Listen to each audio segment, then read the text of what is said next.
Hey Canucks fans, Brandon Sutter is back. Brock Besser and Jake Virtanen are swapping places, and Sven Baertschi has requested a trade. I'm Clay Emo. I'm at Canuck Clay on Twitter. I'm at Clayton Emo on Instagram. I'm the founder of the GLCBC, the Good Looking Canucks Positivity Club, and there's my Canucks take all in one take. It's Clay's Canucks commentary for Saturday, December the 14th. And before I preview tonight's Canucks Sharks game, I want to tell you I'm in a really good mood, and for two reasons. Number one, maybe you saw on Twitter that I wrote my exam, so I finished my first course for my 12-course Master of Arts in Leadership for the New Evangelization. It's a long title. It's from the Gustin Institute. I'm doing it all online. It's going to take 3 or 4 years, but one course down, 11 to go because I wrote my final yesterday. Thank you for the nice messages and the well wishes on Twitter. As well, today, you may have seen on Twitter, today is the 30-year challenge, so to speak. 30 years ago today, on December the 14th, 1989, I asked my lovely wife, Gail, well, she wasn't my wife at the time, I asked Gail to go out with me, to be my girlfriend, however you want to say it. And thankfully, she said yes. And the rest, as they say, is history. So 30 years ago, Gail and I started dating. I'm sure more than half of you watching this aren't even 30 years old yet. Thanks for making me feel so old. But yes, that's why I'm in a good mood.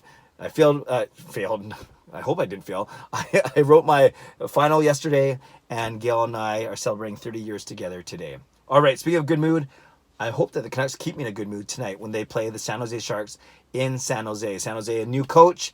Vancouver coming off their big 1-0 win against Carolina on Thursday night. And here's what we know. We know this is a very important game. I've been talking all month about why December is so important for the Canucks. Not only are 10 of their 13 games at home, you're supposed to win at home, and this is obviously one of those that aren't at home, but 7 of the 13 are also against divisional opponents. And that's tonight against San Jose. That's tomorrow night against the Vegas Golden Knights. And obviously, division games are very important because each game can be a 4-point swing, right? You take 2 points and you prohibit your opponent for taking 2 points. So the Canucks could, if you add them both together, you could say there's an 8-point swing. But let's put it, I think a more accurate way of putting it is the Canucks need these 4 points, especially as all the teams around them. Vegas is ahead of them. San Jose is right behind them. They're trying to chase down Calgary and Arizona and Edmonton. So these are big games for the Canucks. So the Canucks will line up like this, starting from the back out, because the back there's not any changes. Jacob Markstrom's in net. Then you have your D pairings of Hughes and Myers, Fantenberg with Tanev, and then Ben and Stetcher. So those 6 have been playing together for a while with Alex Edler's injury. Up front, we're going to see lines, a couple changes. Brandon Sutter's in, and we're also going to see Brock Besser and Jake Virtanen switch places like they did for the third period of Thursday night's game. So our top line now has Elias Pettersson between JT Miller and Jake Virtanen. Our second line, unchanged, Bo Horvat, Tanner Pearson, Josh Leivo. The third line is Adam Gaudette, Antoine Roussel, and Brock Besser. And the fourth line is the 4, steady Eddie, solid checking, penalty killing line of Jay Beagle, Tim Schaller, and Brandon Sutter, who is returning off of his lower body injury. So that's exciting. So again, the top line, you have Pettersson, Miller with Virtanen. Virtanen gives a bit more speed than Besser does, maybe not as skilled as Brock Besser, but he definitely brings energy to that line, and maybe we'll be able to retrieve pucks or even gain the zone a bit better than Brock Besser does. So we'll see what the chemistry is like for those 3 guys. The second line, they've been playing well for the past 5 or 6 games together. That's Horvat with Pearson and Leivo. Third line, now you have Gaudette and Roussel, who have been playing well, and they had been playing well with Jake Virtanen. However, with Brock Besser, it's kind of the opposite. Now you have more skill on there. You're a little slower because Virtanen's faster than Besser, but you certainly have more offensive potential on that line. And it'll be interesting to see what Brock Besser can do with them. Adam Gaudette has been playing very well in the past 5 or 6 games, as well as Antoine Roussel, who's already scored 3 goals. They both, came in his first 2 games. So they can put the puck in the net. They can be hard to play against, and maybe Besser gives them a bit more skill on that line, whereas Jake Virtanen gives the top line a tiny bit more speed and makes them a tiny bit harder to play against. So we'll see how that works. And then, like I said, the fourth line with Brandon Sutter coming back, you got to rely on those guys at even strength to be a shutdown trio. That's Beagle, Schaller, and Sutter.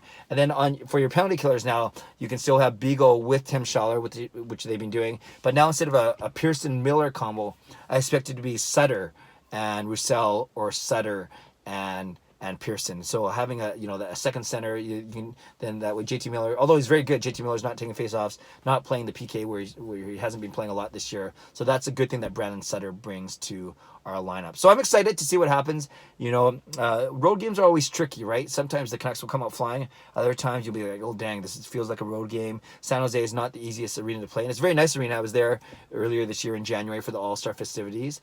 So it should be I'm looking forward to relaxing, not having to study, and watching the game at home, doing my intermission reflections once again, and seeing how the Canucks will do. So I'm predicting a Canucks win because that's what I do as the GLCPC founder. I'm going to say 4-2 Vancouver, and I'm looking forward to a well-balanced game, at least balanced play throughout the 4 forward lines. Speaking of forwards, the other news from today is Sven Baertschi has requested a trade. And we heard this news through Rick Dhaliwal. Rick Dhaliwal tweeted out this morning that he's been talking with Sven Baertschi's agent and that Sven's not happy with the situation. And understandably so, put yourself in in Baertschi's shoes or skates, so to speak. He worked very hard to get back from concussions, and then he started the season in Utica after clearing waivers after a decent preseason. Came up for a brief spell earlier this, in November, and only played 6 games and just did okay. Travis Green said he was okay. Didn't say anything more, didn't say anything less. Didn't really talk about it aside from saying that Baertschi played okay in his 6-game stint. So here's the thing. What are we going to get for Sven Baertschi? Probably not a lot, because I'm not sure why a team would trade for him, i.e. give up assets, when they could have had him for free off the waiver wire at the start of the season. And yes, things have changed since then. It's been 3 months, right? 2.5 months since then. And maybe he's upped his value a little bit by playing really well in Utica, by showing good leadership, by being the consummate professional, and then by playing decently when he's up here in Vancouver. But has he moved the needle that much? I would dare to say no, not that much. So again, if you're an opposing GM, a GM of one of the other 30 teams, why would you trade for Sven Baertschi, give up assets when you could have had him for free at the start of October?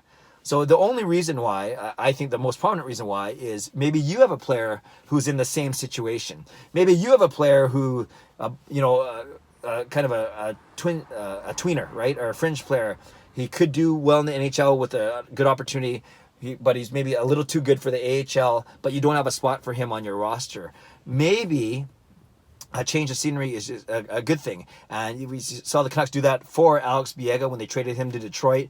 And then he got ultimate more playing time. We saw Toronto do it for Vancouver when they traded us Josh Levo in the middle of last season. And we've seen how important Josh Levo has been. Now he's a staple of our top 6. So these things can work out. But I think what we're doing is Jim Benning is looking for a trading partner who maybe is trying to unload a $3.5 million salary in return. Maybe it's a guy who's kind of in the minors or up and down and not able to stick with the big club. Whatever it is, I don't think Canucks fans should set themselves up for a big return on Sven Baertschi. I think no matter what happens, we're kind of going to shrug our shoulders, roll our eyes, and say, well, that's not that much. Well, no kidding. It's not going to be that much because the Canucks have no bargaining power. They have no leverage right now. And in essence, by trading Sven Baertschi, giving him a chance to play with another club, we were basically doing him a solid, doing him a favor, and giving him an opportunity because he's a good guy and because he's being loyal to our team.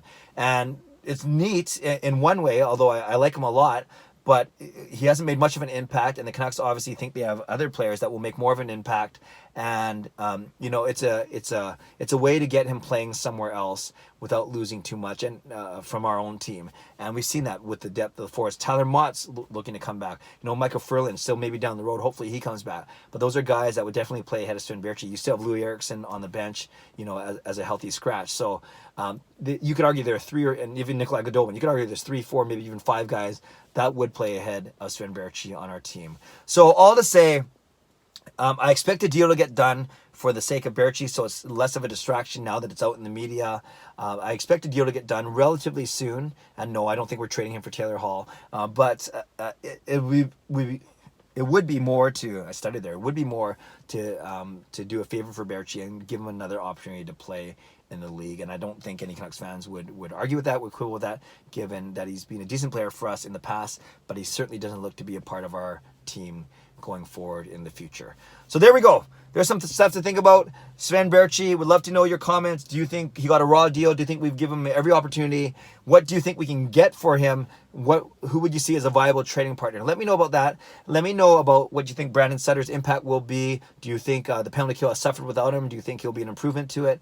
Let me know about that. And let me know what you think of this Brock Besser for Jake Virtanen swap. What do you like about Virtanen playing with Pettersson and Miller? And what do you like about Brock Besser playing with Gaudette and Roussel? And I'd love to know your thoughts as we head into this game. Give me a score prediction, give me a winning prediction, all those things. But I look forward to watching the game tonight. Vancouver, San Jose, in San Jose. The Canucks start off a quick back-to-back road trip.